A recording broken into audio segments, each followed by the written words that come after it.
World's best law of attraction money and success coach అయిన ప్రముఖ షేక్ అన్వర్ గారిచే మే 18th హైదరాబాద్ లో జరగబోయే one day magic of law of attraction and millionaire mind workshop కి register చేసుకోండి. Welcome to Sumanti. నేను మీ సుమంటి వినాగ్. చాలామంది గోచార రీత్యా కనుక మనం చూసుకుంటే మ్యారిటల్ లైఫ్లో కొన్ని దోషాలు శాపాలు ఉండేటువంటి అవకాశం ఉంటుంది. వేదిక్ ఆస్ట్రాలజీ అటువంటి వాటికి ఏం చెప్తుంది? ఈరోజు మనతో పాటు వేదిక్ ఆస్ట్రాలజీ ఉమాగారు ఉన్నారు. అది వారి మాట్లాడాలని తెలుసుకుందాం. నమస్కారం ఉమాగారు. నమస్తే నాగరాజు గారు. వేదిక్ ఆస్ట్రాలజీ ప్రకారం కనుక మనం చూస్తే ఏ మ్యారిటల్ రిలేషన్షిప్లో అయినా సరే కొన్ని థింగ్స్ వల్ల డెఫినెట్గా గొడవలు జరిగే అవకాశం ఉంటుంది.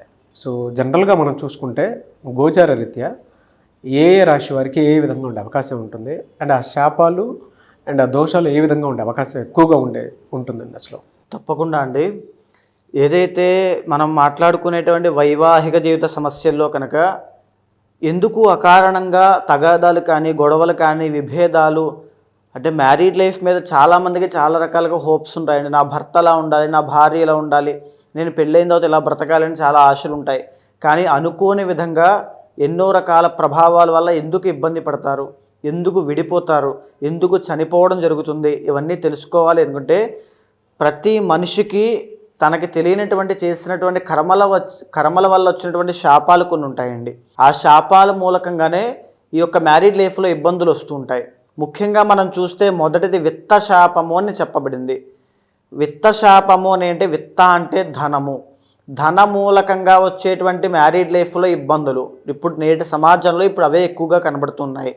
అంటే ఆస్తి కానీ ఆర్థిక వ్యవహారాల్లో కానీ వ్యాపారంలో కానీ తెలుసో తెలియకో చేసినటువంటి అవినీతి, అది వంశపారంపర్యంగా ఎవరు చేసినా లేదా ఆ వ్యక్తి తన పూర్వజన్మలో కానీ ఆ జన్మలో కానీ చేసినా దానివల్ల వచ్చేటువంటి శాపమే విత్త శాపము.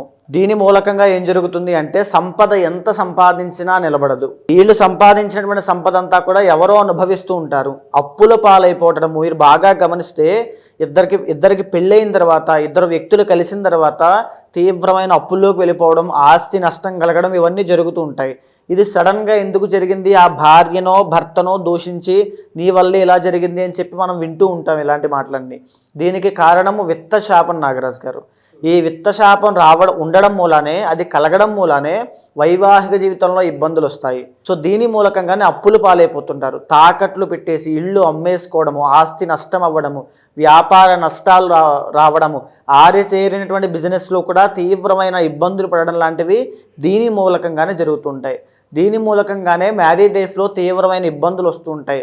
వినకూడనటువంటి మాటలు వింటారు, తద్వారా విభేదాలు, అనేక రకాల సమస్యలకి విత్త శాపం అనేటువంటిది కారణం అవుతుంది. ఇక రెండవది చూస్తే విషయ శాపము.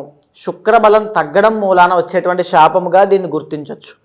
అంటే వంశపారంపర్యంగా లేదా ఆ వ్యక్తి కానీ పూర్వజన్మలో కానీ ఆ జన్మలో కానీ తెలుసో తెలియకో పరస్త్రీ వ్యామోహంలో పడిన లేదా పరపురుషుని వ్యామోహంలో స్త్రీ పడిన భార్య, దానివల్ల వచ్చేటువంటి కర్మ ఊరికే వదిలిపెట్టదు.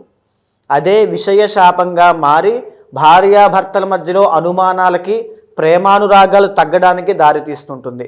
ఈరోజు మీరు చూస్తే నాగరాజు గారు చాలామంది భర్త భార్యని కొట్టడము, అనుమానించడము, లేకపోతే బెదిరించడము, ఆ అనుమానం అనేటువంటి జబ్బుతో భార్య చాలా ఇబ్బంది పడుతూ ఉంటుంది. పడరాని మాటలన్నీ పడుతూ ఉండడము, అసలు ఏమీ లేని పరిస్థితిలో కూడా ఇలాంటి మాటలన్నీ విని చనిపోవడానికి ఆత్మహత్య చేసుకోవడానికి సిద్ధపడిన వాళ్ళు చాలామంది ఉన్నారు. చాలా నక్షత్రాల వాళ్ళండి. సో దీని అంతటికీ కారణము విషయ శాపం అనేటువంటిది ఉంటుంది. ఆ విషయ శాపము భార్య కానీ భర్త కానీ చేసుకున్నటువంటి కర్మ వల్ల, ఎవరైతే వేరే వాళ్ళ మీద వ్యామోహం పెరిగి చేసుకున్నటువంటి కర్మ వల్ల చాలా మంది అఫైర్స్ మీరు చూస్తే ఈ యొక్క శాపం పరస్త్రీ వ్యామోహము, ఈ శాపం మూలకంగానే ఇక్కడ సంపాదించిన డబ్బంతా తీసుకెళ్ళి అక్కడ పెట్టడము, వీళ్ళ యొక్క కుటుంబానికి సంతానానికి డబ్బులు లేకపోవడము, ఈ యొక్క శాపం మూలకంగానే వ్యసనాల బారిన పడడము, జూదం అనేటువంటిది అలవాటు అవ్వడము, డబ్బులన్నీ నాశనము, ఆస్తి నాశనం చేయడము, ఇవన్నీ కూడా కుటుంబం అంతా విచ్ఛిన్నం అవ్వడం అనేటువంటిది ఇక్కడి నుంచే ప్రారంభమవుతుంది. అయితే ఇక మూడవది ఏంటి అంటే వంశ శాపము అని ఉంటుంది నాగరాజు గారు.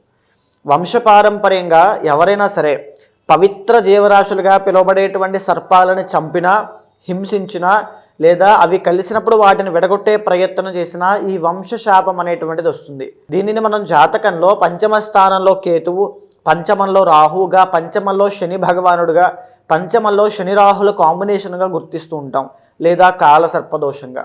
దీని మూలకంగా ఏం జరుగుతుందంటే సంతానము కలగకపోవడము, మిస్క్యారీ అవ్వడము, పుట్టినటువంటి సంతానము బాల అరిష్టంతో జన్మించడము, మాటలు సరిగ్గా రాకపోవడము, ఇంకా చైతన్యం రాకపోవడము, అవిజ్ఞానం రాకపోవడము, విద్యలో అభివృద్ధి లేకపోవడము, చిన్న వయసు నుంచి ఆరోగ్య సమస్యలు, వ్యసనాలు, జోదరిలాగా అయిపోవడము, తల్లిదండ్రుల మాట వినకపోవడము, తద్వారా వచ్చేటువంటి మ్యారీడ్ లైఫ్లో ఇబ్బందులు, ఇవన్నీ కూడా ఈ వంశశాపం మూలకంగా వస్తుంటాయి.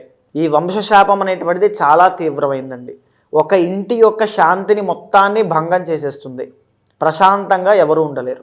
తరువాత 4వది కర్మవశము అని ఉంటుందండి. కర్మవశము అని అంటే ఉదాహరణకి భార్యాభర్తలు జాతకాలు చూసుకుని చేసుకున్నా, చూసుకోకుండా చేసుకున్నా, లవ్ మ్యారేజ్ చేసుకున్నా, ఇద్దరి యొక్క మనస్తత్వాలు కుదరకపోవడము, ఈగో ప్రాబ్లమ్స్కి వెళ్ళడము, నువ్వా నేనా అనేటువంటిది, ఇద్దరికి డబ్బులుంటాయి, ఇద్దరు కుటుంబాలు బాగుంటాయి, వీళ్ళకి ఒకరికొకరు నచ్చదు అంటే బిఫోర్ అండ్ ఆఫ్టర్లా ఉంటుంది. గొడవలు అవ్వడము, పెద్ద మనుషుల దగ్గరికి వెళ్ళడము, విడాకులు, లేదా పెళ్ళైనటువంటి వెరీ షార్ట్ పీరియడ్ ఆఫ్ టైంలోనే వైధవ్యం అనేటువంటిది కలగడము, అంటే భర్త చనిపోవడం లాంటివి జరుగుతూ ఉంటాయి. సో దీన్ని అష్టమ స్థానంలో ఉండేటువంటి కుజుడు కుజదోషంగా, కర్కోటక అనేటువంటి కాలసర్పదోషంగా గుర్తించవచ్చు. అష్టమ స్థానంలో రాహు, ఈ యొక్క కేతు ప్రభావం వల్ల. ఈ యొక్క కర్మవశం అనేటువంటిది ఎవరికైతే ఉంటుందో వాళ్ళు ప్రశాంతంగా ఉండలేరు. విత్-ఇన్ 1 year తిరగకుండానే విడిపోతూ ఉంటారు. ఇది కర్మవశం. పూర్వజన్మలో చేసుకున్నటువంటి కర్మ, తరతరాలుగా వచ్చినటువంటి కర్మ, ఎక్కువగా సంతానాన్ని పొందడము, ఇవన్నీ కూడా శాపాన్ని గుర్తించేటువంటి విధానంగా మనం చెప్పచ్చు. అయితే ఈ యొక్క కర్మశాపాన్ని ఇంకా మనం గుర్తించాలి అంటే భార్యాభర్తలు దూరం అవ్వడం అండి. ఐదర్ భార్యకి యాక్సిడెంటే దూరం అయినా, తీవ్రమైనటువంటి ఆరోగ్య సమస్య చిన్న వయసులో పెళ్ళైన తరువాత వచ్చి దూరమైనా, భర్తకి ఆరోగ్య సమస్య వచ్చి దూరమైనా, యాక్సిడెంట్స్ ప్రమాదంలో గురై దూరమైనా, ఎలాగైనా సరే వాళ్ళిద్దరూ కలిసి ఉండడం అనేటువంటిది జరగదు. డివోర్స్ అయినా అవుతారు. డివోర్స్ అయినా, విడిపోవడమైనా, పెద్ద మనుషులు, తగాదాలు, కేసులు, కోర్టు, ఈ యొక్క సెటిల్మెంట్లు, ఇవన్నీ కూడా కర్మవశంలోకి వస్తాయి. నాగరాజ్ గారు, గోచార రీత్యా కనుక మనం చూసుకుంటే అంటే మీరు చెప్పిన దాని ప్రకారము సింహరాశి వారికి ఏ శాపము దోషం ఉండేటువంటి అవకాశం ఉంటుంది?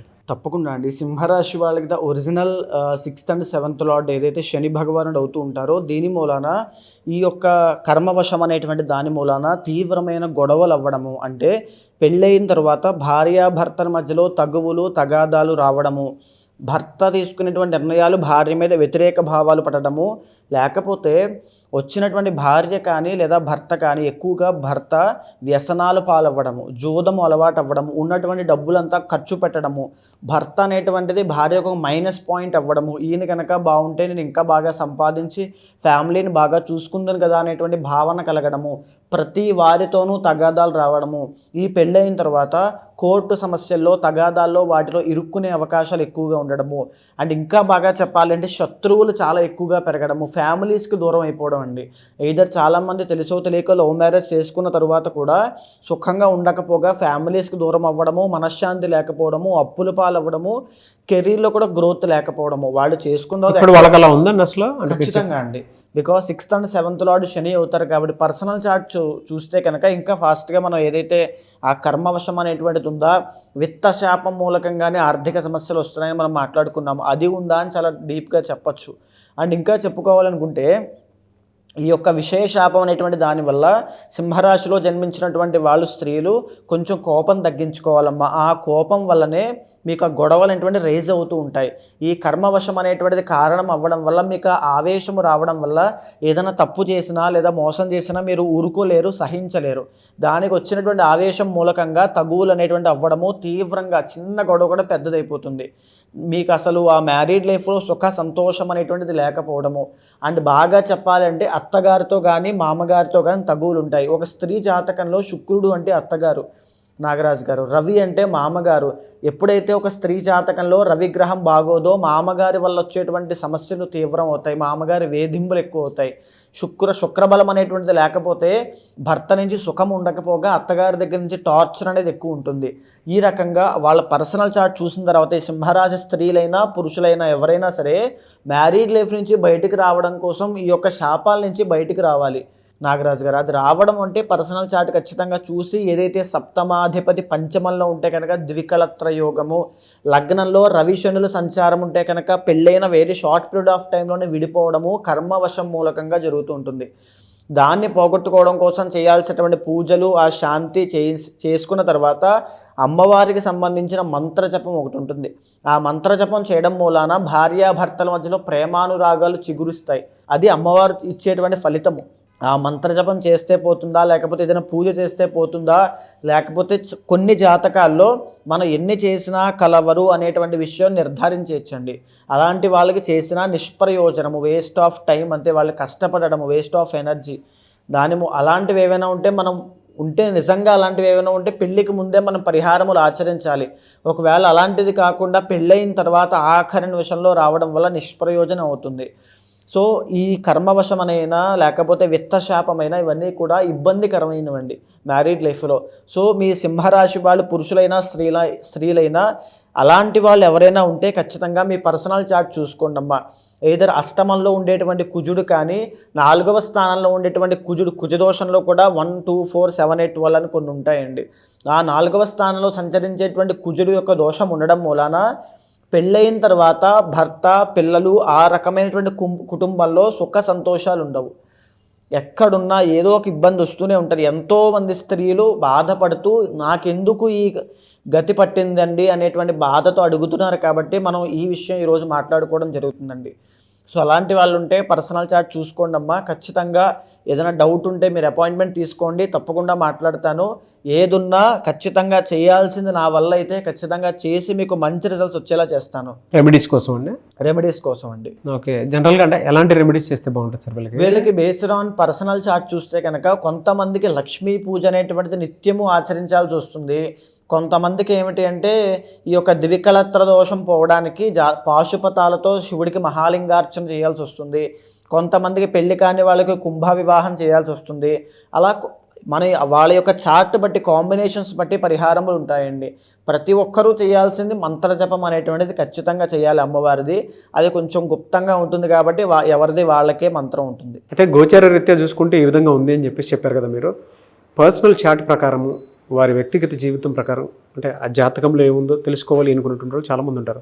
ఈ దోషంలో ఉన్నారా లేదా అనేటువంటి దానికి మిమ్మల్ని అప్రోచ్ అవ్వాలి అంటే ప్రాసెస్ ఏంటండి? తప్పకుండా అండి. ఇప్పుడు మనం మాట్లాడుకునేటువంటి అంశం అంతా కూడా ఈ యొక్క జ్యోతిష శాస్త్ర పరంగా ఏదైతే శాపాలు చెప్పబడ్డాయో అది రాశిరీత్యా ఒక డిఫాల్ట్ బ్లూ ప్రింట్లా మనం మాట్లాడుకున్నాము.